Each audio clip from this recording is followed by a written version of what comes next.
Good morning, Lagos, and thank you for staying with us. You're tuned in and listening to Smooth 98.1, Smooth Breakfast with Valentine. And Ayo Mairo Ese. Good morning. Good morning. It's time for us to go through the details of the stories from our newspapers this morning. Joining us to do an analysis to the stories, we have Tunde Okufi at Big Copes on Twitter. Good morning. Morning, Valentine. Good morning to you. And welcome, Wade. Wade is Ring, Nigeria. Good morning, Valentine. Good morning, Lion. Good morning, Tunde. Good morning, Lagos. Good morning. All right, Lagos, you can get involved in the conversation this morning by sending your messages to WhatsApp. Number is 0809-444-0981. On Twitter, we're at Smooth981FM. Please use the hashtag FreshlyPressed981 so we can easily track your messages. We're also streaming live on YouTube, so please subscribe to our YouTube page, Smooth98.1 Lagos. And you can use the live chat option to send in your messages as well. Let's start with our first story from Punch newspaper. The Social, Economic Rights and Accountability Project have come out to urge the federal government, especially the Attorney General and Minister of Justice, Mr. Abubakar Malami. Their plea is for him to enter a null prosequi to terminate the charges filed against the convener of Revolution Now, that's Omole Sowore. They said it does not make sense for him to be held just for insulting the president. Your thoughts on this, Wally? Well, I believe that this is the right thing to do because, first and foremost, to enter a no prosequi is technically just saying that a formal notice of abandonment by plaintiff for a prosecutor of all or parts of the suit should be taken out should be taken out by the Minister of Justice and the Attorney General. I think it was about a month ago when we spoke about the same thing that happened. I can't remember which state, where one of the journalists who wrote an article about the governor was in the north, yeah. Was being hounded by the police. I don't know what happened to freedom of expression. Insulting the president means what? What was it that he said? He was going to convene a protest, and it becomes insulting the president. If the government feels that as an insult to the president, then let them go to a civil process and go through what's it called, put into the courts a defamation of character issue. It's becoming, precedents.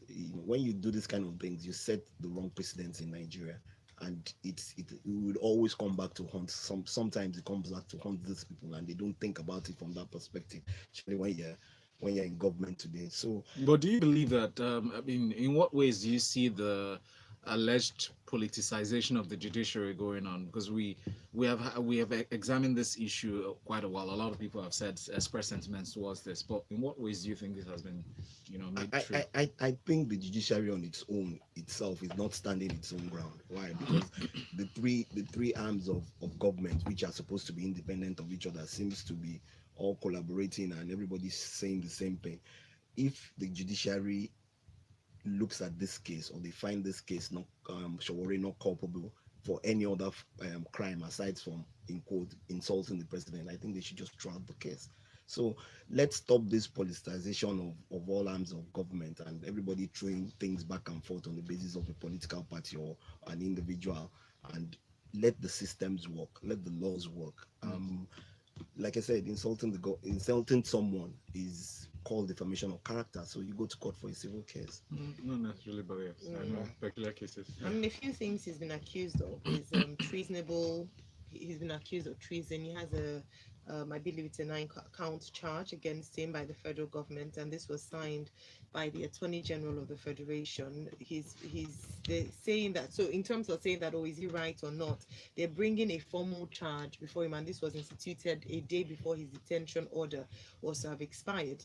So he's on 7 counts, I beg your pardon, of treasonable felony and money laundering against the convener of, against the federal government and the president. So it's not just them saying, "Oh, you're not, we don't like you." They've actually listed a few things that they're charging him to court for. All right, let's move on to this next story from the Vanguard newspaper. I'll come to you, Tunde, for analysis of this one. Cashless society is still in conversation.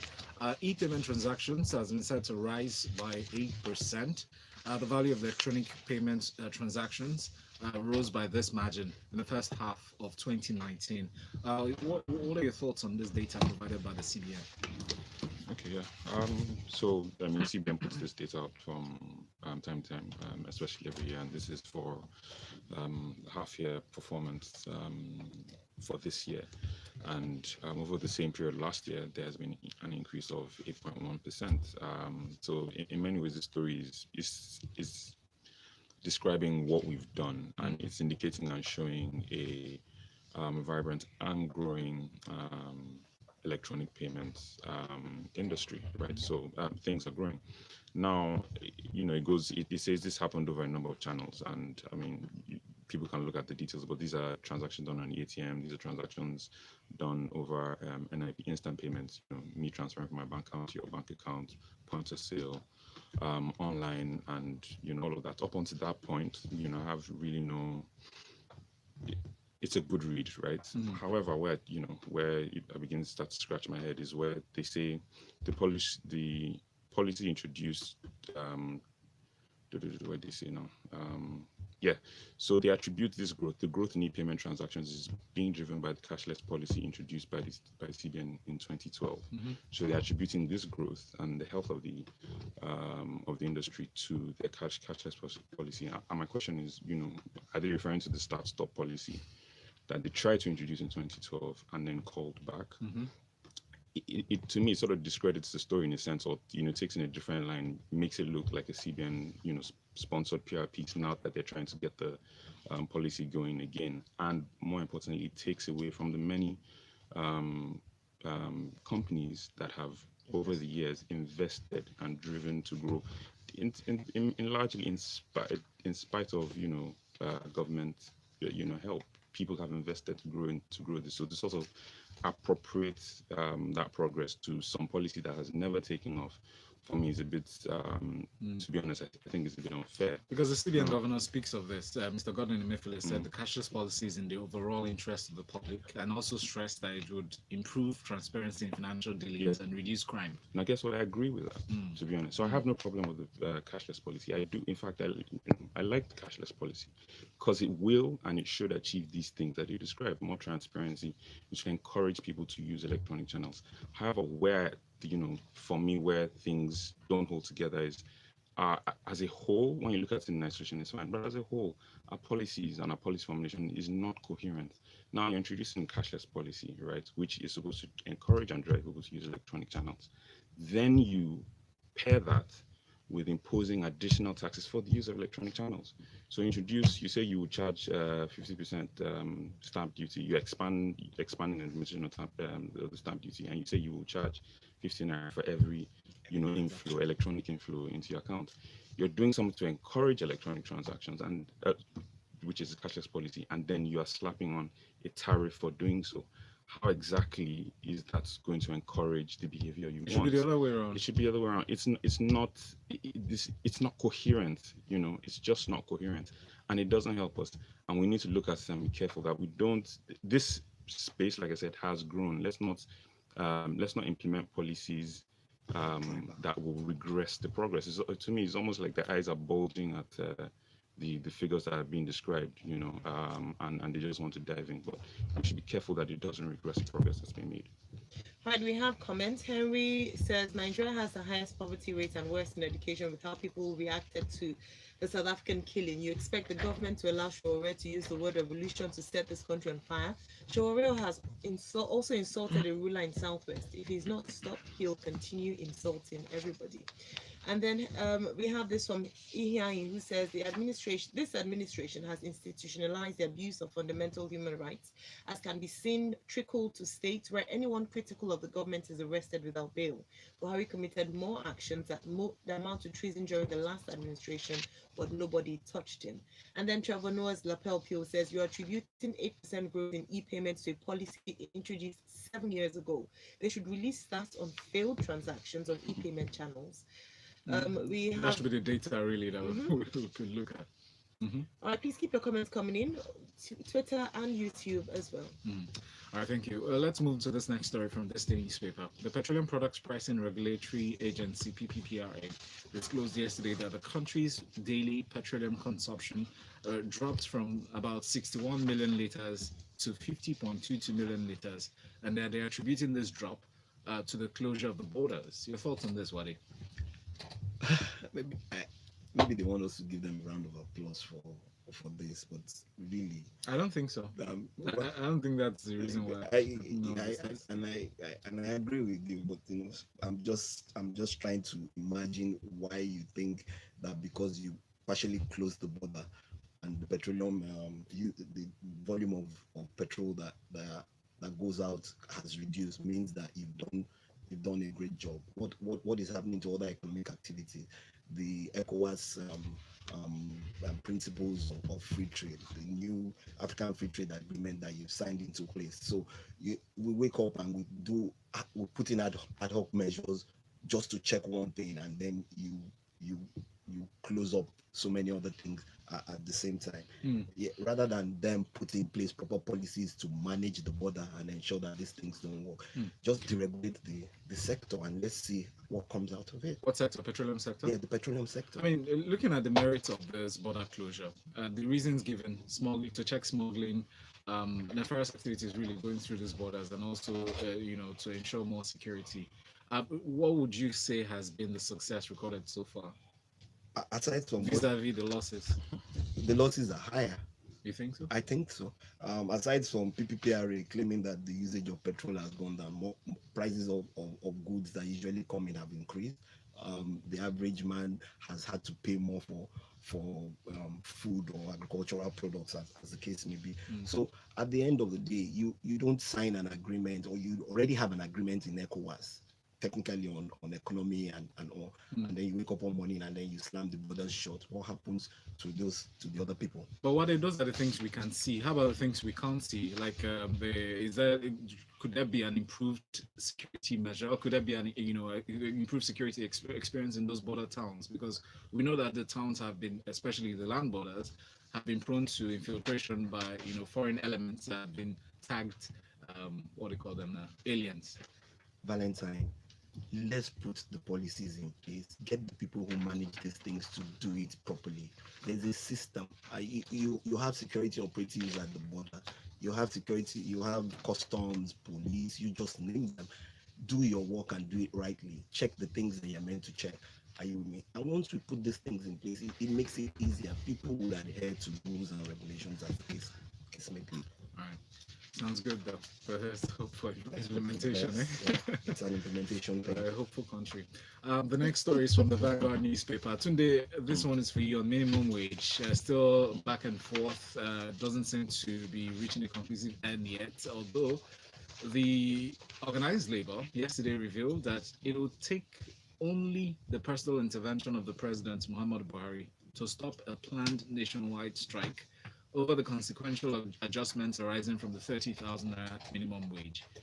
How far will this have to go before we reach an amicable end? Well, like they said, it needs to go all the way to the president. The president is the only one who's going to resolve this for us. So this thing has rumbled on and on. It's like it's that incoherent in a lack of coherence in policy. Making decisions without clearly knowing how we're going to get there, knowing exactly how we're going to do it and how we're going to fund things. You can see it's clear why we're in the hole that we're in, to be honest. All this posturing is because the government is struggling to fund it. The government quite simply can't afford it. The minimum wage have to go up, perhaps, but I think maybe the focus should have probably been, it's more long term, but focusing on, improving the standards of living, which is, the hard work. But as we know, we don't really like to do the hard work yet. So again, Ngige comes up, the Minister of Labour comes up a lot in these stories, and this is where he's making, he's giving the press conference to them, yes. And he explains that there is a partial implementation of, and I wonder what's partial, minimum wage is either you're implementing the wage or not. So what's the partial implementation? Well, what they mean by partial is that they are implementing across certain levels of the civil service, right? And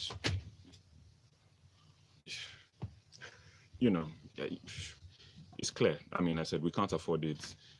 Does it create discontent across the other grade levels that haven't that this hasn't been implemented for. There's a lot of bickering over the last couple of weeks. There's been a lot of bickering within this, how to implement this across everyone for the civil service.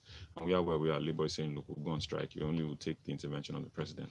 I don't know what kind of intervention you mean, like pay us the money, or the president just says, just relax. But this is the reason why a joint national public service negotiating council was set up. Yeah, and to include members from all exactly. And if you've been following the story, they've been bickering and fighting as to how to implement, what grades to implement it for, when they should, All right, let's take some comments on WhatsApp. Midu says it's funny that online transactions has grown in Nigeria without concrete policies from the government to support growth.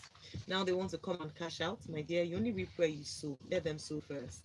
And then Jide from Kent is saying the borders needed this shake-up. If the other countries cannot police their borders and stop living off Nigeria, then we need to do something. Our borders are vast, and in reality, we have been suffering from the smuggling, and this is a big security issue.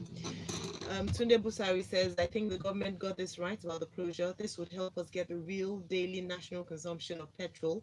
Then we can plan more effective border security. National interest trumps any regional trade agreement. Henry from VI says, all these items coming in through the borders, how many are really produced within Africa? All manner of fake and expired food coming into Nigeria because of our population. We're not tired of consuming toxic chicken or turkey from other parts. Thank you, Henry. All right, thanks, Henry. Thanks. Please keep your comments coming through. Try taking as many as possible. But our next news here, Tunde, no going back on aggressive tax drive. Federal government insists. So the Minister of Industry, Trade and Investment, Mr. Niyi Adebayo, has said there is no going back on the federal government's determination to increase public revenue through intensified tax collection. Now, I just need to point out something he said during this dialogue, where he said those expecting the government to reduce taxes and at the same time increase revenue to meet its responsibilities to the country should come and show the government how to perform the magic. Please show them how to perform this magic. I'll get to that part of the story. I'll get to that. And it's a question, in a sense, let me not get ahead of myself. But anyways, he says, I'm glad that they recognize that it's aggressive, because it is aggressive. But, my question is, perhaps this is, overly aggressive. Maybe it is too aggressive for us, to be honest. And then he points out, he says, look, the federal government is determined to increase public revenue through intensified tax collection, which is good and proper. But can someone please tell them that they can achieve that, or they should achieve that, not only through hikes, but by expanding the tax, improving the efficiency, and expanding the tax base, expanding those who they collect from, not just keeping more pain, because there's a lack of a better word to describe it, upon the people who are currently paying, right? Get more people paying. We all know that a number of people, especially our wealthiest people, don't pay their fair share. Why burden little old me to have to pay more just to live and exist in the nation? It's unfair. From the planned introduction of VAT on e-commerce transactions, online transactions, the introduction of VAT on securities, which is investments in stock markets, to the VAT hike to 7.5%. Come on, guys, it's a bit too much. Now, focusing on that area that you said, they're in a difficult situation. I understand. They have a government to run, and they need money, so they need to generate revenue. So they're in a difficult situation. However, he says the reason why they're in this difficult situation is so that they can meet its responsibilities. And my question is, responsibilities to who? Responsibilities of the political class, or the responsibilities of the rest of us, right? Because one other way is, what about tightening the belts? Not just they tightening their belts, not just putting the burden on us, asking us to fund their excesses. Look at how much, let's look at governance. Our governance is expensive, right? But no one is coming up with, okay, it won't solve all of the problem, but it will help. Governance is big. It's expensive. Can we think of alternatives? The system we run, we cannot afford. Instead of going around borrowing money all over the place and putting a greater burden on people, can we look for solutions around that? Compare what our lawmakers and what people in office in this country and compare to people even in the West, in the US, in the UK. to Kagame in Rwanda that everyone is, is lauding for his progress in Africa. Look at how much we pay these guys and what we get for it. So where do we go from here? A number of people have complained about the proposed hike. A number of you're actually echoing the sentiments of a lot of our listeners who have contributed on conversations around tax with regards to the fact that the burden is aggressive. People are feeling the pinch. But he's asked, what do they do then? How do we generate revenue in the country without? Are there other options? I've actually said one here. So I know you said widening the net. But apart from widening the net and taxes, any other options? Any other ways to generate revenue? So it's long term. Again, this is hikes in this manner is a very short-term view. It's not long-term, and it's not sustainable. What you need to do is to encourage growth, and a lot of the time, to encourage growth, you need to liberalize the tax regimes in a number of areas. I mean, the leader of Taiwo Oyedele, who's the tax leader at PwC, says we have 354 different taxes, and it impacts on doing business. I mean, if you're stifling business is supposed to help generate more income that then goes into paying taxes, isn't it then very short term? It's like is it cutting off your nose to spite your face? Yes. All right, thank you so much. What you had something to add? Based on what Tunde said, not just expanding the tax base, make it easier for people to pay taxes.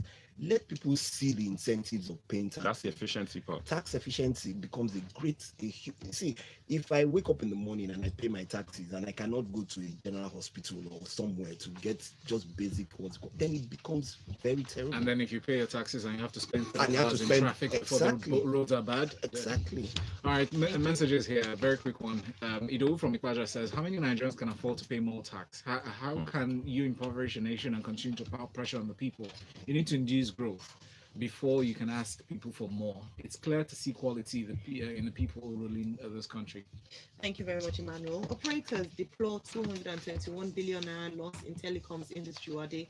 So players in the value-added service segment of Nigeria's telecommunications markets have decried the adverse impact of the do not disturb activation on their operations nationwide. Please take us through this story.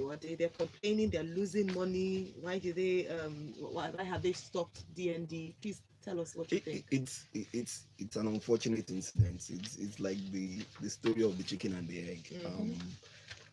Before the DND implementation, what you had in Nigeria was the telecoms people just making off money from those who were doing free advertisements and just clogging your phones and so much. And with this, what has happened is that if I don't require all these things, don't send them to me. So it's cut their ability to generate free revenue or easy revenue, as the case may be. But they have become lazy because they were making so much money through it. Nobody has started thinking, how do I make it better? How do I create a situation whereby my customers actually require these things and you can make money through it? It's one of the best ways of advertising, but nobody is thinking, because we're just sitting down and then I wake up in the morning, I have like 10 messages from 10 different providers, and it was easy money for them. So rather than being more creative about it and working with organizations on how best to do these things and targeting people and looking for how you're going to communicate a lot of all these things to the consumer, you are complaining that you're losing money. The consumer also is in business, not to clog his phone, but also to go about and do his own business and make money. So I think they should find more creative ways to go about it and increase. It's a huge potential across the world for making money, advertisement, information, just even talking about different things, even from government. Security alerts and things like that. Those are the kind of things, news stories and all. Those are the kind of things. But we all sit down, and because everybody was making free money without much effort. Now it's Thank you very much. You mentioned creativity in terms of, and it's the same thing that you'd apply to the government, as we're speaking earlier on. That we talk about one track, and then when you lose that source, you're thinking, what are we going to do? Exactly. So just diversify, find and creativity. On that creativity thing, please, I mean, just hiking data tariffs or how data, runs is not the answer. We should be creative. Please, please. I don't know. All of them have. Are you talking about 10 gig? I mean, I'm flying telling away you, in 24 man. Come on, hours? they should stop it. Please. 24 blame hours them? is now maybe like too much. Oh. Tunde, is it not NCC we should be talking to? They're not Exactly. So regulating nobody's it properly. It's regulating everybody. properly. Regulate yourself also. Currently, to me, and nobody can tell me different. The current scam in the telco industry and It's the huge. ISPs is that data theft. I can't call it anything It's like else. buying a pack of sausage roll and it's And- filled with air. There's you no know, sausage. there's no There's no sausage Or meat inside. pie with only potatoes. Yeah. Where's the meat? Or a bloated peanut pack. I'm telling you, When you open it, you see It's 10 10 pieces of peanuts. So this is a public appeal to Please. NCC. Protect the Nigerian people, please. We need value for our data. And the Alright. money that we pay. Please, we have quick messages. Kudu says it's easy to sit in the studio and criticize a form of government policies just to score cheap points. Interesting. The government closed the borders to stem the tide of smuggling and illegal migration into the country, which has posed both an economic and security threat. We see no good in this. No, we do. But going on, it says NNPC has reported some positives, but we're so blind to see good in this. But when huge subsidy costs are announced, we're quick to say that Nigeria is subsidizing foreign consumption. Please let's for once learn to appreciate good when we see one. Thank you, Thank you, Kudus. Kudus, We are appreciative. of your comment. Mm. All right, NACCIMA meets Buhari articulates 16-point agenda. The National Association of Chambers of Commerce, Industry, Mines and Agriculture has articulated a 16-point agenda before President Muhammadu Buhari on how to fix the Nigerian economy. Ode, can you please take us through as much as possible in the limited time 16-point agenda? Very short, Mhm. very short story. And fine, brilliant 16-point agenda. They should sit down. They've met with Buhari. I guess they can now work with the economic, the ECA to put these things together and see whether it can form part of the blueprint of the economic agenda to move Nigeria forward. But one last thing that before I go off is the last part that says Aliyu commended the government on maximization of the African trade and requested a property within Abuja for the location of the headquarters and secretariat of Fewachi, befitting the Nigerian position as the leading economic powerhouse in Africa. Hello, is it a building that makes an organization work properly? The first things you should be thinking about is how do we create a proper systems for these things to integrate all your 16-point agenda. What you are claiming for is a befitting building, like the building. But they need a building to have. I'm not think tank against. sessions I'm to not have strategy sessions. against you having a building, but that's not the very first thing that comes to your mind. The first thing that comes to your mind is how do we set up a system that will make this work efficiently. People work without buildings. That's why you have internet, although Tunde says there's so much scam on data. But then this is the last point, and this is what the first thing that comes to you at the end of the day. Brilliant idea for 16 points. Work with ECA to put these things in place. But a befitting building, another avenue to spend the meager resources of Nigeria to build another edifice that after 10 years or 5 years, we don't know what is happening there. All right, thanks, Ade. Strange how Ni Adebayo couldn't do much as a governor. Now it's going to spit fire on the federal government not going back on tax drive. Nothing will negotiate for Nigeria. That's where Inca sent. Nidu says they should abolish the exclusive list to encourage production on the state level. That's one way to generate money beyond our imagination to improve production. All right, final story here very quickly today. Army launches Operation Identify Yourselves to track fleeing terrorists others. So the Operation Lafia Dole yesterday launched Operation Identify Yourselves aimed at tracking and arresting fleeing terrorists and criminals from the Northeast region. Okay, so I mean, so it doesn't sound like I'm criticizing everything today. And so let me say this. Let's say it's good, right? You said you should appreciate. This is I should appreciate. So I appreciate them. However, the frailty of this operation even lies in the title, in the description of the operation. Identify yourself. You know, how exactly do they expect them to do this? So someone steps up, Boko Haram terrorist steps up and says, "Are you a terrorist? You know, identify yourself, give your name. You know, I mean, he's going to go around with his ID. He's going to agree, or already does that in Lagos State. you know, anti-cultism. You know, what are we comparing against? If we had a database, for instance, now any type of war requires, in fact, any type of activity now, especially war and intelligence, or you know, security has a lot to do with intelligence. We're lacking that. there's no database to compare things to. There is no, and it then becomes a lot more difficult in wars of this type, which are in the community. Yeah. It's insurgency really. So this identify yourself thing to me is NIN, possibly. possibly Identify yourself. identify Yeah. yourself. Have you registered? Please go get your national identification numbers registered. Just make sure you do the right things. But special thanks to you, analysts. Thank you for joining us this Monday morning. Tunde Okufi is at Bigcoats on Twitter. What is at Ring Nigeria? Ayo and myself, Valentine, we're here. Smooth Breakfast continues until 10. Next is sports inside of the locker room. Thank you. Thank you, guys. Yeah. You We were guys just are talking about it earlier on.